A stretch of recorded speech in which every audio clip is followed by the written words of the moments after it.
Olá, bom dia. Eu sou Paulo Kakinoff e é um prazer fazer parte da apresentação dos resultados do quarto trimestre e do ano de 2024 da Porto aqui com vocês. Estão também aqui conosco o Celso Damadi, nosso CFO, o Domingos Falavina, diretor de RI, além dos CEOs das verticais e o Head da Porto Asset. A nossa estratégia de diversificação, através do fortalecimento das 4 unidades de negócios do ecossistema Porto e a nossa busca pelo aperfeiçoamento do cuidado com as pessoas, são os pilares fundamentais para os resultados que apresentaremos a seguir. Dessa forma, gostaria de destacar a vocês. No quarto trimestre de 2024, a Porto alcançou uma receita total de 10 bilhões de reais, um crescimento de 14% em relação ao mesmo período do ano anterior. Todos os números aqui apresentados entre parênteses representam a variação do mesmo período em relação a 2023. No total, em 2024, o Grupo Porto alcançou 37 bilhões de reais de receita, um crescimento de 13%. O lucro líquido totalizou 710 milhões de reais e o lucro líquido recorrente do ano todo, 2,7 bilhões de reais, um crescimento de 18%, que nos traz um ROAE de 21,5% no trimestre e 20,3% no acumulado do ano, um crescimento de 0,6 ponto percentual em relação a 2023.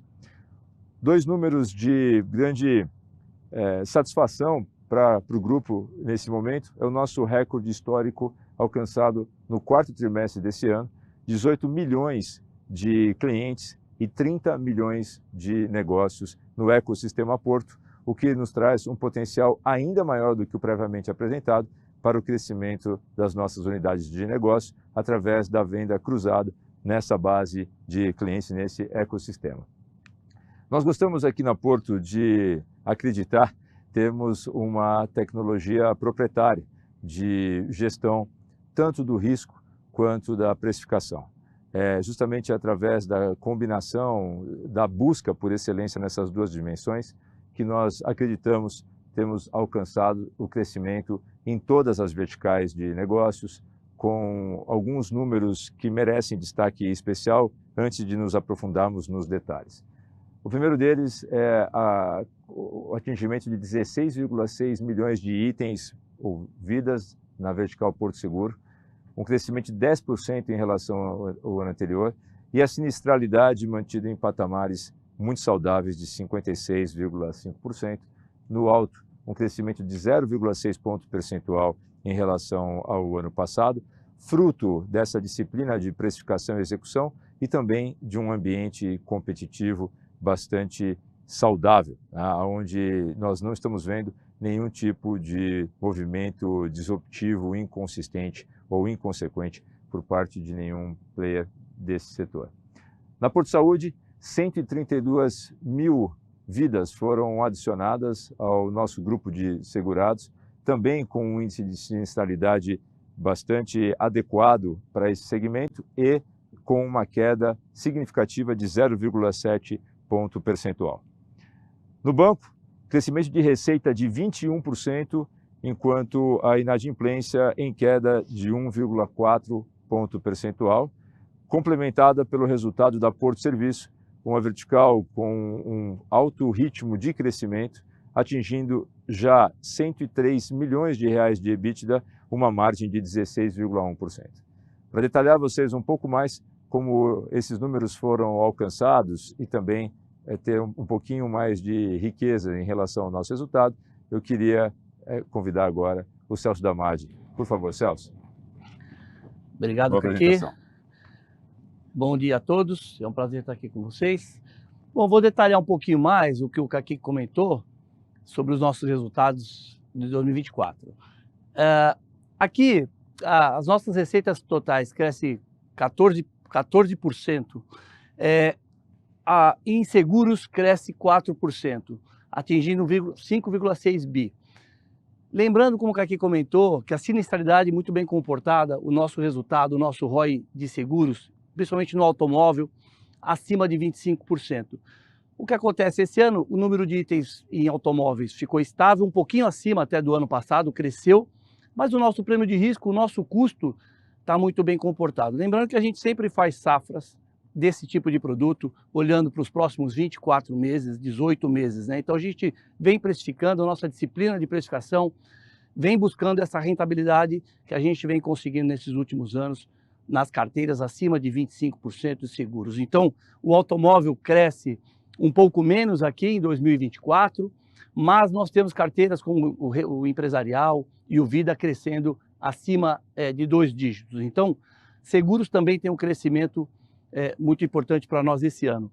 A Porto Saúde, a gente alcança quase 1,9 bi de receita no quarto trimestre, com um crescimento de 37% aqui iguais períodos, né? E o banco também com um crescimento de 21% no ano. Então a gente vê a Porto Saúde e o banco com uma aceleração muito grande e a diversificação que a gente vem mostrando nos últimos trimestres. E a Porto Serviço, quase 650 milhões de receita no quarto trimestre. Aqui, o ROI nosso de 20% que a gente está demonstrando, ele tem alguns componentes, como por exemplo, a gente teve um aumento da nossa margem de solvência de um ano para o outro. Então, quando a gente desconsidera, por exemplo, o nosso excesso de capital, o nosso ROI chega perto de 30%. E aqui a gente mostra a Porto Saúde com ROI de 38%, o banco com ROI de 26%, 27%, e quando a gente tira o excesso de capital, 30%. Lembrando que esse resultado é fruto também de um ganho de produtividade que a gente vem trazendo desde 2020. Se a gente olhar de 2020 a 2024, nós tivemos uma redução de DA de 3,4%, equivalente a 1,3 bilhões de reais por ano de economia. E no ano de 2024 não foi diferente, nós tivemos um ganho de produtividade em DA de 0,3%, que representa uma redução de custo vertical na ordem de 115 milhões de reais por ano. Isso foi fruto também de vários projetos que a gente vem fazendo esses anos todos. Investimos mais ou menos 400 milhões de reais por ano de 2020 a 2024 e estamos entregando alguns projetos relevantes e estruturais que a gente fez, né? Lembrando vocês que nós tínhamos 3 fábricas do automóvel, por exemplo, Itaú, Azul e Porto. Esse ano a gente unificou todas as fábricas e terminamos esse projeto. Fábrica também do Residência, que era também feito na fábrica Itaú, hoje está tudo feito na Porto Seguro. Então esses projetos estruturantes traz uma melhor experiência e uma melhor DA e também traz uma elasticidade para crescimento no futuro, onde a gente pode crescer sem aumentar nossas despesas administrativas na mesma proporção em várias áreas de negócio. Aqui eu apresento o crescimento, como a gente percebe que o saúde e o banco, a gente tem um crescimento mais exponencial em relação ao lucro dessas duas carteiras. Então aqui também a gente mostra essa diversidade de lucratividade que a gente está tendo nas outras verticais de negócio. Lembrando sempre que seguros também com ROI acima de 28%. Então a gente mantém um ROI, mas aumenta a nossa diversidade e dá mais resiliência para os nossos resultados. E aqui no ano, a mesma coisa, a gente percebe o saúde com 8% e 16% em 2023 para um lucro de 2,7 bi, onde a representatividade do saúde passa para 14%, o banco para 22%. Então aqui a gente mostra a diversidade acontecendo no trimestre e no ano, isso nos torna um pouco mais resiliente em relação aos resultados. E aqui, por fim, a nossa rentabilidade sobre o CDI foi de 90%, né? E nós tivemos nesse quarto trimestre uma rolagem de ativos de pré-fixado de mais ou menos 800 milhões. A gente aumentou um pouco o duration dessas aplicações e também aproveitou uma abertura de taxa que nós tivemos no final do ano, saímos de uma taxa média de 12% para 16%, com duration um pouquinho maior. Isso gerou um prejuízo, né? uma realização de despesa de 30 milhões, que em 2025, depois o Dom vai comentar com vocês um pouquinho sobre o nosso guidance, um aumento de receita financeira previsto para 2025, bastante significativa também. Agora eu queria passar para o Dom, para ele falar dos resultados aqui detalhado. Obrigado a todos. Obrigado, Damadi. Bom dia a todos, obrigado pela atenção, pela participação hoje. A gente vai passar agora rapidamente pelas verticais com alguns destaques, começando pela nossa maior vertical, a Porto Seguro. A gente fecha o ano com 5,6 bilhões de reais no trimestre, e no ano com 21 bilhões. E a gente veio enfatizando no ano passado a nossa priorização por margens melhores de subscrição. Ainda com essa disciplina de precificação, a carteira de automóvel conseguiu crescer 1,5% e o patrimonial e o vida crescendo acima de 10% em 2 dígitos. Aqui vale destacar também que esse crescimento ele acaba sendo benéfico para a ROI, dado que a sinistralidade e o retorno sobre patrimonial desses setores tendem a ser maior do que do automóvel. Olhando para a sinistralidade, fechamos o quarto trimestre com 51%, na parte inferior, inclusive, do guidance, o ano como um todo em 51,4%, o trimestre em 51%. Quando a gente olha os setores, o automóvel ficou com 56,5%, no patrimonial com em torno de 38%, com uma melhora e estável no segmento de vida. Esses níveis de sinistralidade são que consideramos muito saudáveis e são o que geram esses retornos de patrimônio que o Damad comentou. Quando a gente olha aqui um pouquinho para a distribuição da margem de subscrição, o automóvel contribuiu com 65%, o patrimonial com 20% e vida e demais negócios com 15%. E o retorno, conforme também o Damad comentou, nesse trimestre foi na operação de seguros de quase 30%. Quando a gente vai para a operação de saúde, nós crescemos 130 mil vidas. Aqui vale até destacar que nos últimos 3 anos, a companhia vem conseguindo manter esse crescimento em torno de 100 a 120 mil vidas na média no período. Então não é um resultado único de 2024, é um trabalho de construção. Os prêmios ficaram em 6,6 bilhões de reais e o lucro para o ano foi de 394 milhões de reais. Quando a gente olha na composição do crescimento, a gente nota um crescimento de aproximadamente 24% de beneficiários apenas no negócio de saúde e um crescimento de prêmios da ordem de quase 40%. Aqui a gente fez uma quebra para mostrar o lucro, incluindo os efeitos positivos não recorrentes que a gente ajusta. No trimestre, tivemos um resultado de 139 milhões de reais, fazendo 38% de ROI. Se nós ajustássemos os 15 milhões de reais, 0,6 oriundos na nossa parceria com a Oncoclínicas, o ROI ainda assim seria acima de 33% no trimestre. Quando a gente olha o ano como um todo, notamos uma tendência de melhora de retorno sobre patrimônio líquido da operação, bastante alavancado por ganhos de escala, diluição de geral administrativa, melhor precificação e o ROI chegando a 27%. Ainda na operação de Porto Saúde, a sinistralidade rapidamente ela vem com uma tendência de melhora, tanto apenas no beneficiário, como também somando a operação de odonto. Indo para a vertical do banco, eu acho que um dos grandes destaques nossos aqui são o crescimento contínuo, com diversificação de receita.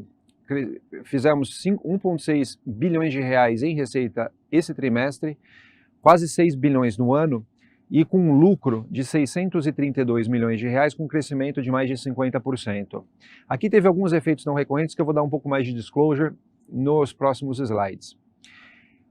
Nosso custo de crédito, que é a despesa de provisão, ele teve um aumento de 8,3 para 9,1 por uma decisão nossa da empresa de vender carteiras que não eram tão mais focos, que foram originadas numa época que a gente estava dando mais prioridade para fora do ecossistema Porto.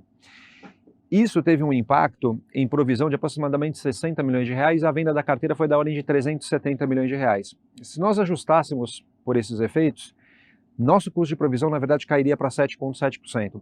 Isso impacta também o índice de inadimplência, que a gente vai mostrar num outro slide.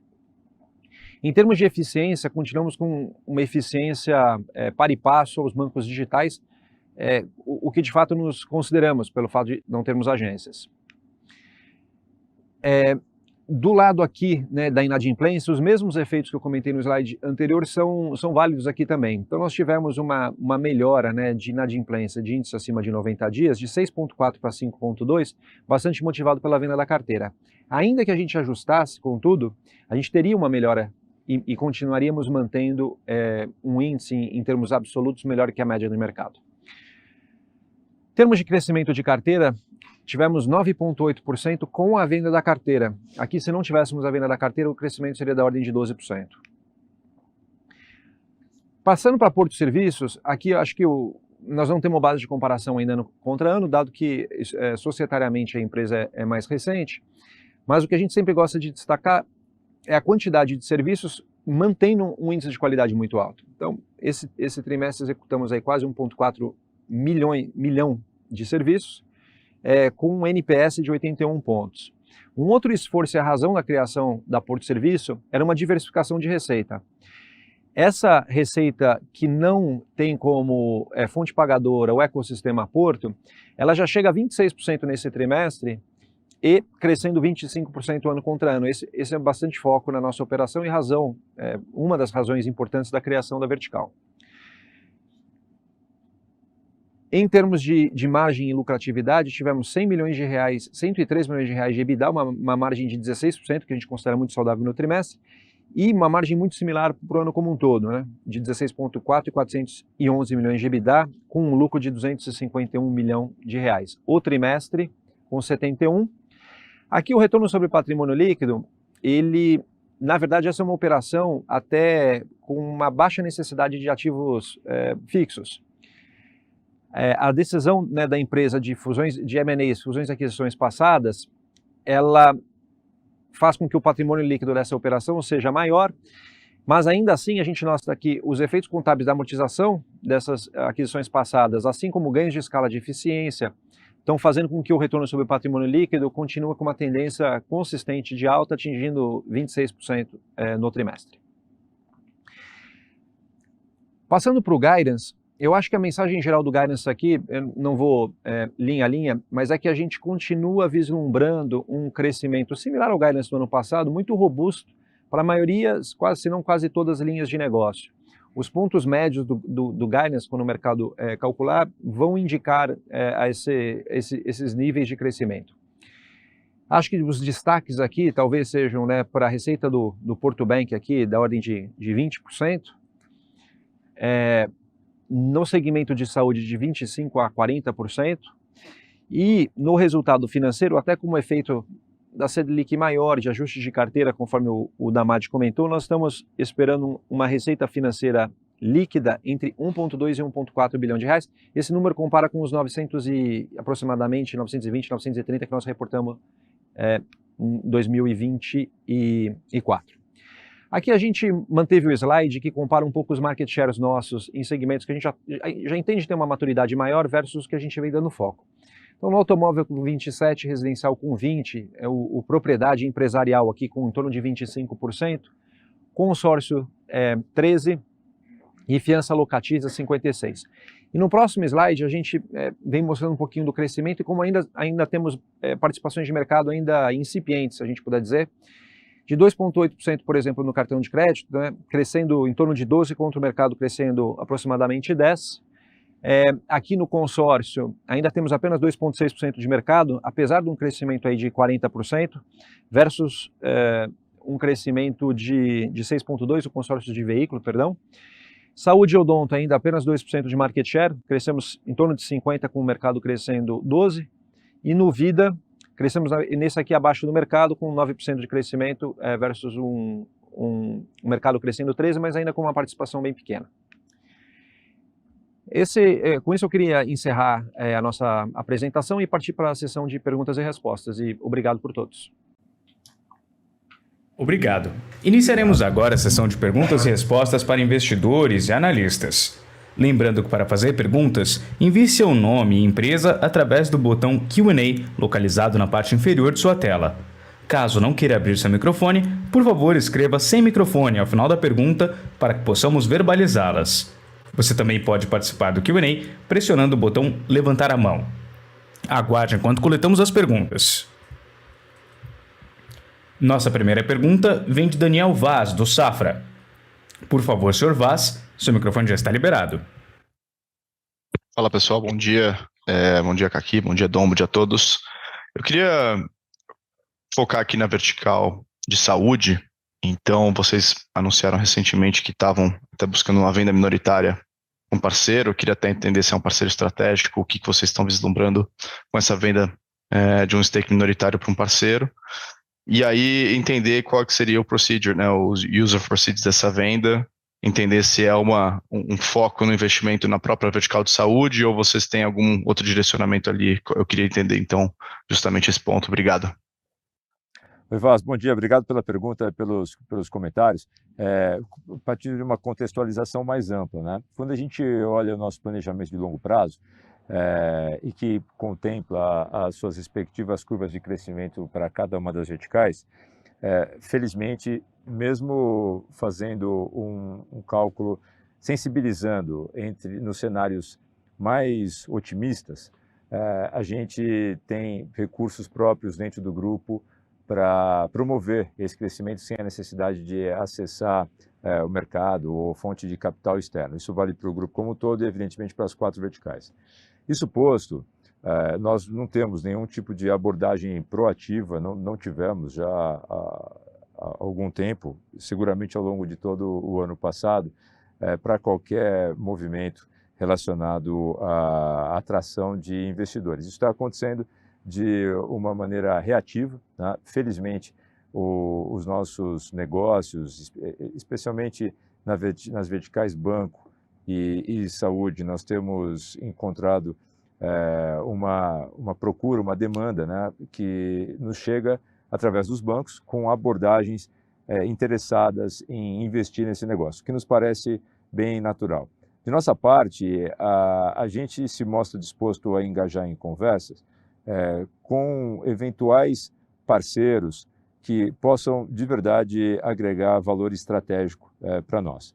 O comunicado que nós fizemos na semana passada, retrasada, mais especificamente sobre saúde, confirma que a gente tem sido abordado por fundos, iniciamos conversas não exclusivas e não vinculantes, mas com alguns deles, e especificamente o que nos dá um entusiasmo nessas conversas é que em pelo menos 2 desses fundos nós enxergamos que poderia haver uma adição de competências estratégicas para nós na vertical saúde, né? A gente tem no mundo todo diversas práticas interessantes acontecendo, o uso intensivo de novas tecnologias, e se nós vislumbrarmos, né, que um movimento como esse pudesse acelerar o nosso processo já em curso de aprimoramento da performance dessa vertical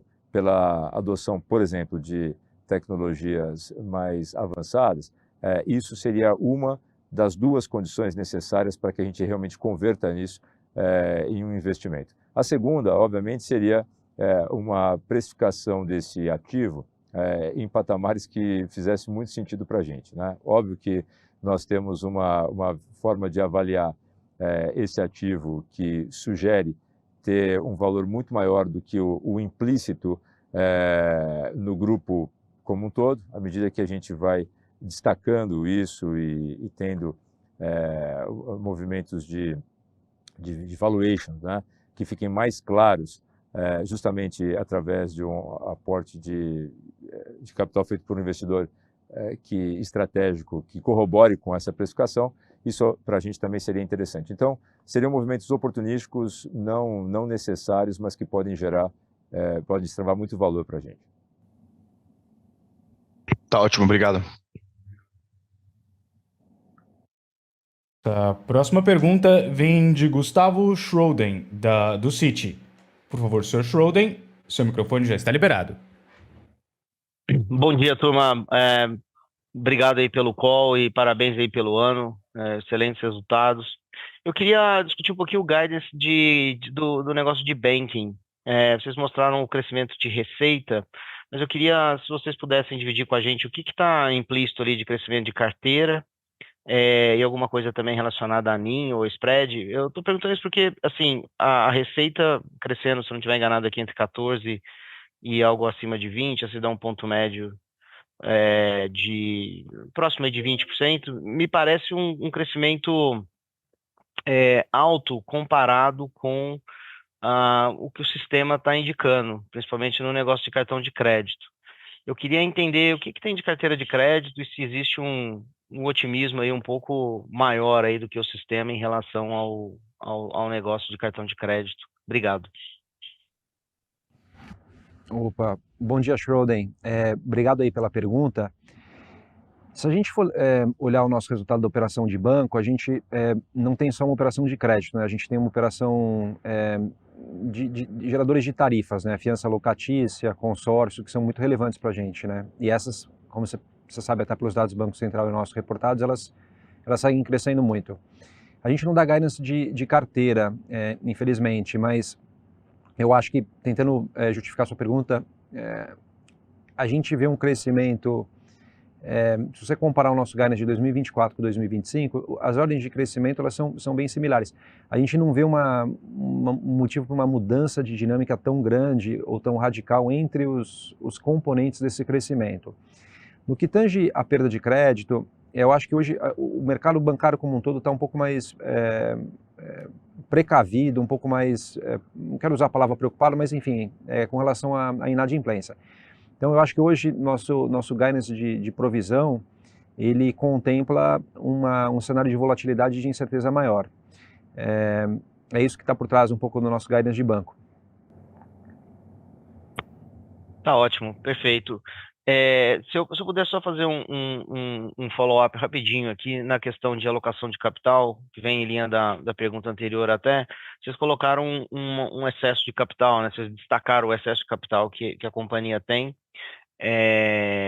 Eu queria entender, esse excesso de capital, ele é uma questão regulatória ou, enfim, conservadorismo da companhia? Porque dava para ter uma alavancagem relativamente alta aqui em termos de ROE, né, dado esse excesso de capital. Você pega cada unidade de negócio com ROI aí de 25 a 30, e aí a companhia reporta um consolidado de 20, 21, e aí entra até na questão de use of proceeds numa eventual venda de um stake de uma unidade de negócio, no caso aqui o Saúde, que já foi discutido. A ideia é entender um pouquinho a alocação de capital, não existe espaço para uma aceleração de distribuição de dividendo, um retorno para acionista via distribuição de capital, e na minha leitura aqui uma possível melhora aqui nessa alocação de capital, se é que eu posso colocar assim, né?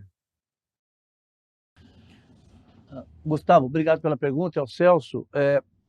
Então, os nossos negócios, como o Kaki mencionou agora do Saúde, por exemplo, a gente demonstra e tem um resultado, um retorno acima de 25% em praticamente todas as verticais de negócio, inclusive serviços que no quarto trimestre já aponta para um ROI acima de 25%. Então, o nosso capital da holding, né, ele serve para a gente suportar todos os crescimentos dessas verticais, que a companhia está ficando grande e a gente tem esse capital para a gente suportar todo esse crescimento. Agora, diante da sua pergunta, faz todo sentido, e o ano passado nós distribuímos 38% de dividendos aproximadamente.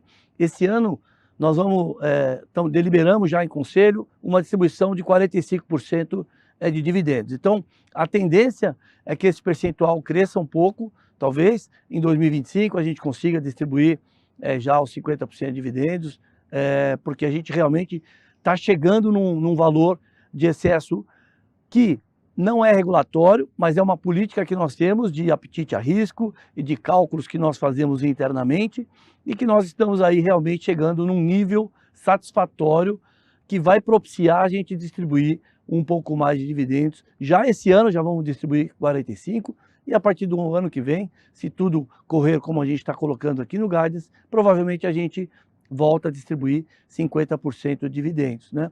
Então eu acho que é uma política interna, mas que a gente entende sadia, mas que mantém um ROI por volta no consolidado, por volta de 20 e alguma coisa por cento, que a gente vai manter essa lucratividade. Então, é assim que a gente enxerga a nossa política de capital. Somar uma coisa. Não, eu vou somar, Schroden, rapidinho. Quando o Damad comenta, o jeito que a gente olha interno, que eu entendo que talvez possa diferir de alguns outros players de mercado, quando a gente olha o nosso payout, que o Damad comentou de 45%, a gente está fazendo a conta do JCP líquido do IR retido, né? Se a gente for, na verdade, ver o pagamento bruto, quanto que sai mesmo do patrimônio e do lucro, a gente já está muito próximo de 50% nesse ano, já na última Assembleia. E o segundo ponto obviamente, que o custo de capital tem o custo de Selic, o custo base embutido. Mas o nosso excesso de capital, pelo menos contabilmente falando, com a Selic maior, ele deve ser menos dilutivo. Se você imaginar que você está lá com excesso de capital a 8% de retorno, né, e a média está 20%, as operacionais têm que estar em 25%, 27%. Como esse excesso de capital, enfim, com a Selic maior deve continuar crescendo, a gente passou aqui um guidance de retorno financeiro, o custo de carrego desse capital, não que a gente pretenda crescê-lo desproporcionalmente, mas o custo de carrego desse capital ele vem reduzindo com a Selic maior. Então isso joga menos contra. Acho que vale complementar, Gustavo. A gente procura ter a maior previsibilidade possível, né, para o mercado em relação aos nossos movimentos que podem afetar a atratividade, né, do papel. Evidentemente que dividendo é um dos principais. E, portanto, a gente procura tomar os passos de decisão relacionados ao aumento eventualmente de payout, olhando para um horizonte muito maior do que o próximo ano, né? Em outras palavras, nós não gostaríamos de ter grandes variações no percentual de payout que teremos daqui para frente. Então, de um lado, você tem uma pressão positiva para o aumento desse payout, que o Celso acabou de falar agora. Do outro, a gente também faz uma sensibilização que pode ser treinada ou exercitada por vocês também, simulando, por exemplo, a curva mais elevada, né, do nosso guidance, ou as faixas mais elevadas do nosso guidance. Se a gente simular isso, as faixas mais elevadas, né, de crescimento, e replicar isso nos próximos 2 ou 3 anos, a gente vê que esse excesso de capital ele poderá ter uma excelente aplicação dentro do próprio grupo, nesse período, nesse horizonte de tempo que a gente está falando. Então, eu acho que é uma procura de um equilíbrio, né? Não nos vermos com a necessidade de qualquer tipo de aporte externo de capital para viabilizar o ritmo de crescimento que a companhia já vem entregando, né? Que é um ritmo de crescimento bastante alto, algumas verticais acima de 20% consistentemente, e ao mesmo tempo um patamar de payout que seja elevado e relativamente estável, sem grandes variações de um ano contra o outro. É o que nós procuramos levar em consideração, esses dois parâmetros principais para que a gente faça a gestão mais efetiva do nosso capital, do capital alocado aqui na empresa. Não, ficou super claro, pessoal. Muito obrigado e parabéns de novo. Nossa próxima pergunta vem de Eduardo Nishio, da Genial Investimentos.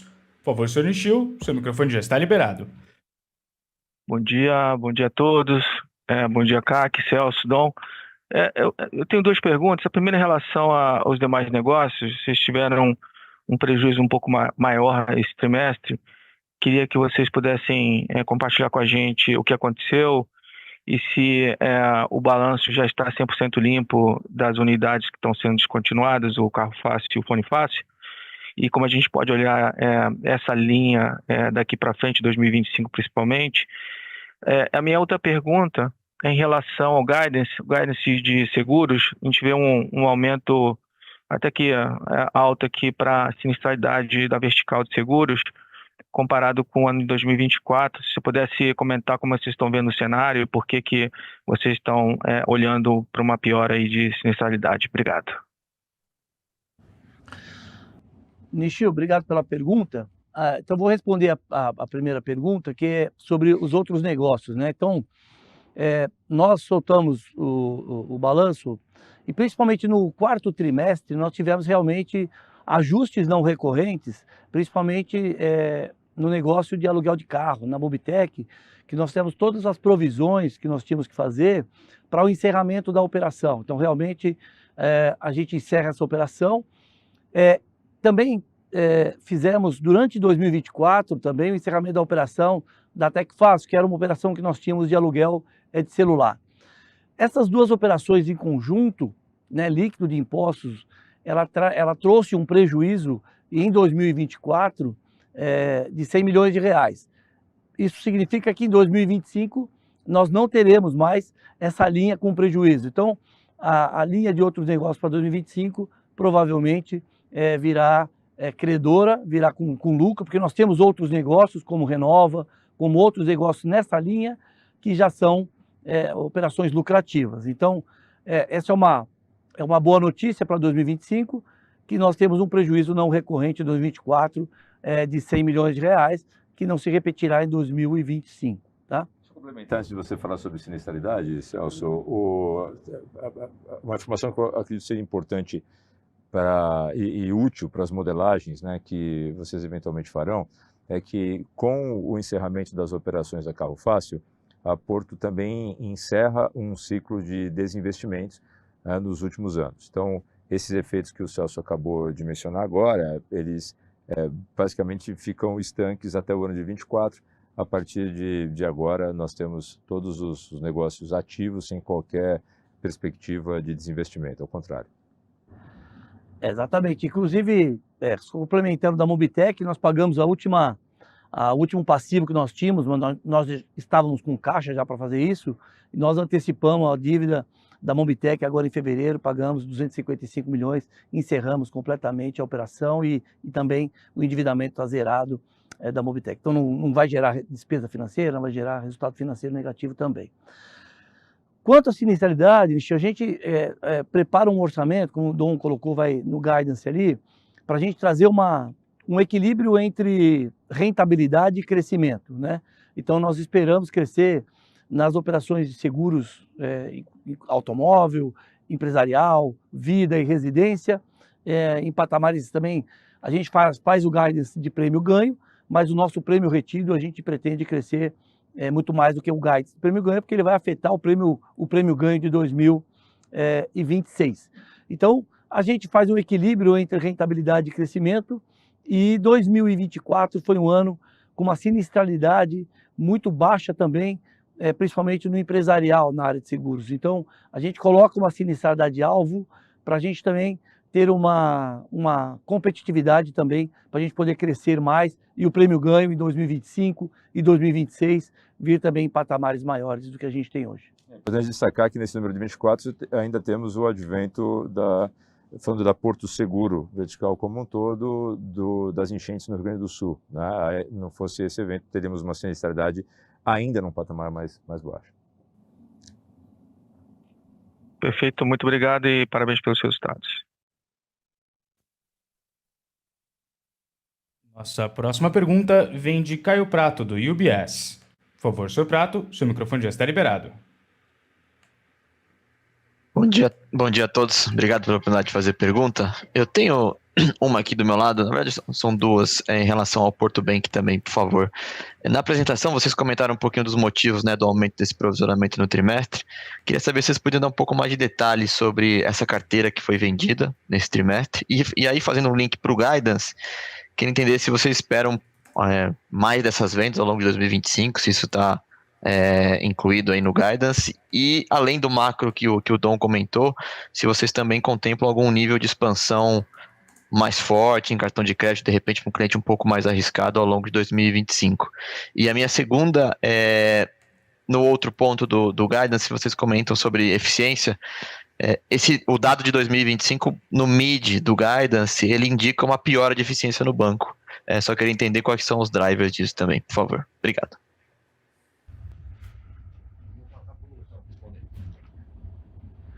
Oi, Caio, obrigado pela pergunta.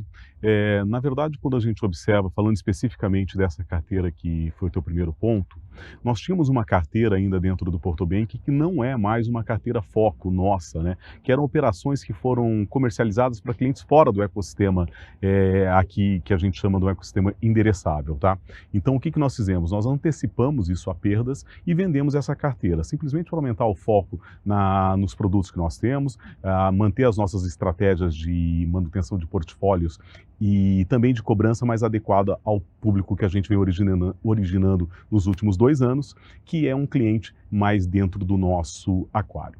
Vendas de carteira, no modo geral, o mercado usa em uma situação ou outra quando se vê necessária, tá? No nosso caso aqui foi muito pontual e se eventualmente tiver alguma venda de carteira será pontual ao longo do ano, mas não com essa estratégia de adequação a um portfólio, à realidade daquilo que a gente está comercializando agora. Faltou falar de índice de eficiência, né? o índice de eficiência. Sobre o índice de eficiência, o que a gente vê, né? A gente tem um crescimento aí de receita no Guides por volta de 18%. Nós absorvemos também uma operação aqui de previdência e a gente continua investindo em negócios onde a gente está desenvolvendo os nossos processos e as nossas tecnologias, e a receita vem um pouco a mais. Mas se você observar, mesmo no ponto médio, em comparar como nós terminamos o ano, você vai perceber também que não é um aumento significativo, né? A gente fica mais ou menos no mesmo range, tá?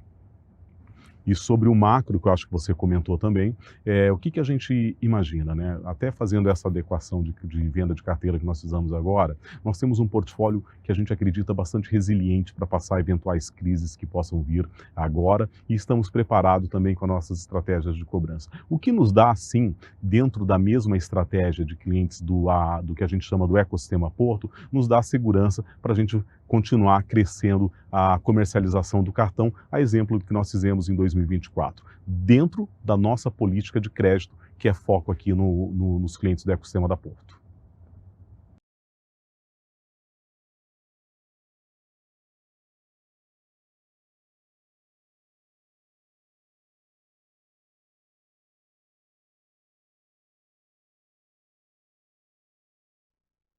Com certeza, é exatamente isso.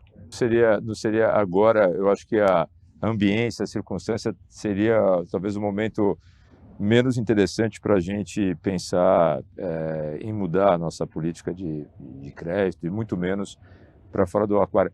Aliás, quando você olha as oportunidades que estão no nosso ecossistema, essa decisão é no-brainer, né? Tem muito mais valor a ser criado explorando a nossa base de clientes. Caio, só complementar um pouquinho a pergunta que você fez em relação à venda de carteira. A gente já fez outras vendas de carteira também durante o ano, isso é uma coisa que a gente faz normalmente. Só que normalmente a venda de carteira ele não traz um impacto no resultado, como trouxe essa, porque essa, como o Loução explicou, como ela deteriorou mais rápido o crédito, e por isso que nós fizemos a venda, o modelo que a gente tem de provisão não capturou 100% dessa perda. Normalmente, quando a gente faz uma venda de carteira, e o crédito é muito atrasado, e os modelos já estão mais recorrentes, são clientes que a gente conhece, essas provisões e essas vendas têm uma provisão de quase 100%, ou até mais que 100% da carteira, e quando vende a carteira tem até um efeito credor. Nesse caso, como era uma carteira diferente, e o atraso ele foi mais rápido do que o modelo capturou, a gente já capturou a perda em 2024. Então, se a gente fizer venda de carteira em 2025, muito dificilmente teria um impacto negativo no resultado, como a gente teve desta carteira específica que a gente fez no quarto trimestre. E, Caio, complementando também sobre o tema índice de eficiência, que é uma dos principais indicadores, né, e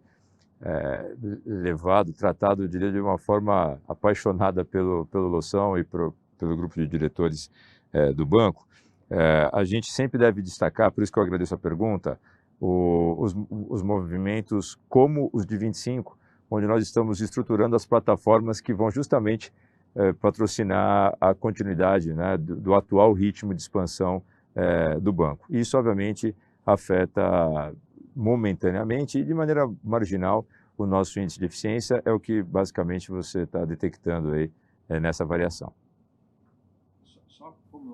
Tá legal, ficou super claro. Eu vou complementar só porque eu já estive aí do teu lado, né? Você fala, pô, né? Eles já fazem habitualmente e você não tem a capacidade de ver os números, e aí a gente começa a criar alguns cenários.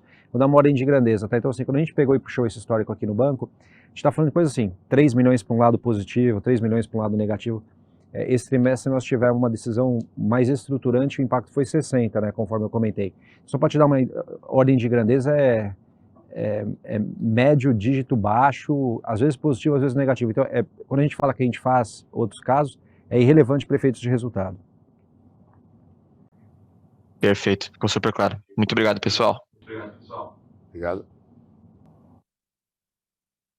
Nossa próxima pergunta vem de Thiago Binsfeld, do Goldman Sachs. Por favor, Sr. Binsfeld, seu microfone já está liberado. Oi, pessoal, bom dia a todos. Obrigado pela oportunidade de fazer perguntas. Eu queria voltar no guidance da seguradora, prêmios ganhos. Se vocês pudessem dar um pouco mais de detalhe da quebra de expectativas para auto, P&C e vida. Enfim, quais dos segmentos vocês estão mais cautelosos ou construtivos também, para 2025. Obrigado. Vamos lá. A gente não, de novo, né, a gente não dá guidance por linha de negócio. O que eu consigo te dizer, Thiago, para tentar ajudar um pouco, é o seguinte: a gente não vê muita mudança de dinâmica estruturante dentro da operação de seguros. Então, se você olhar o histórico, né, de vida, de prestamista, de propriedade residencial, né, o P&C, você notará que ele cresce mais que alto, né, na casa de 2 dígitos. O que está embutido, né, que é um pouco da sua pergunta, dentro do nosso guidance de prêmio-ganho, são crescimentos similares em termos de distribuição de dinâmica. Então, P&C com um crescimento maior, assim como vida, e um crescimento de alto um pouco menor. Direcionalmente é isso. Riva, você gostaria de comentar como estão sendo a dinâmica dos ramos, de uma forma geral, como está o mercado, qual que você vê tendências de crescimentos mais acelerados, outros que estão mais estáveis, para ajudar na percepção? Thiago, bom dia, Rivaldo Leite. Realmente o automóvel é sempre aquela concorrência muito forte, a gente tem conseguido aí sobreviver muito bem, com rentabilidade muito boa.